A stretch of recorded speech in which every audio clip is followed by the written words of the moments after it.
Alexander and the Terrible, Horrible, No Good, Very Bad Day. Alexander and the Terrible, Horrible, No Good, Very Bad Day. I went to sleep with gum in my mouth, and now there's gum in my hair. And when I got out of bed this morning, I tripped on the skateboard, and by mistake, I dropped my sweater in the sink while the water was running, and I could tell it was going to be a terrible, horrible, no good, very bad day. At breakfast, Anthony found a Corvette Stingray car kit in his breakfast cereal box, and Nick found a Junior Undercover Agent code ring in his breakfast cereal box. But in my breakfast cereal box, all I found was breakfast cereal.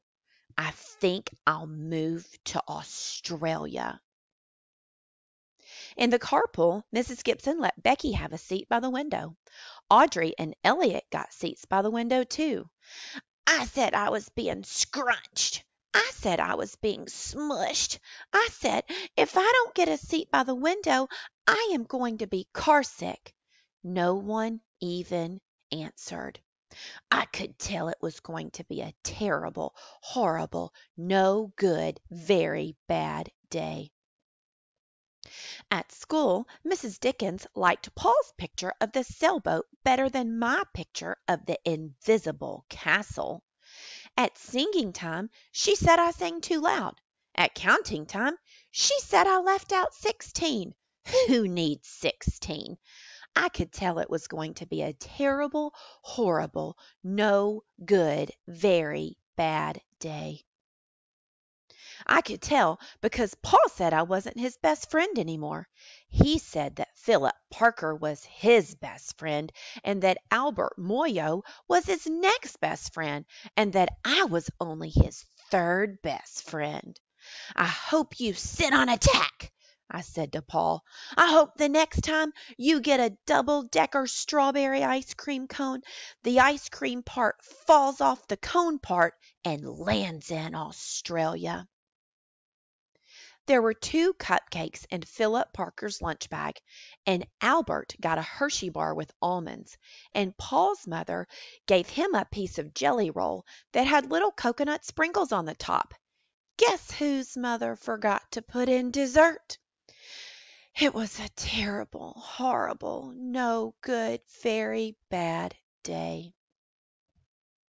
That's what it was, because after school my mom took us all to the dentist, and Dr. Fields found a cavity just in me. Come back next week and I'll fix it, said Dr. Fields. Next week, I said. I'm going to Australia. On the way downstairs, the elevator door closed on my foot, and while we were waiting for my mom to go get the car, Anthony made me fall where it was muddy. And then, when I started crying because of the mud, Nick said I was a crybaby, and while I was punching Nick for saying crybaby, my mom came back with the car and scolded me for being muddy and fighting. I am having a terrible, horrible, no good, very bad day. I told everybody. No one even answered. So then we went to the shoe store to buy some sneakers. Anthony chose white ones with blue stripes.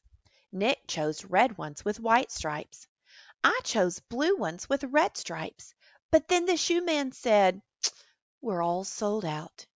They made me buy plain old white ones, but they can't make me wear them.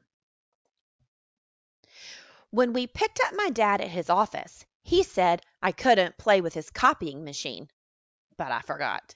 He also said to watch out for the books on his desk, and I was careful as could be, except for my elbow.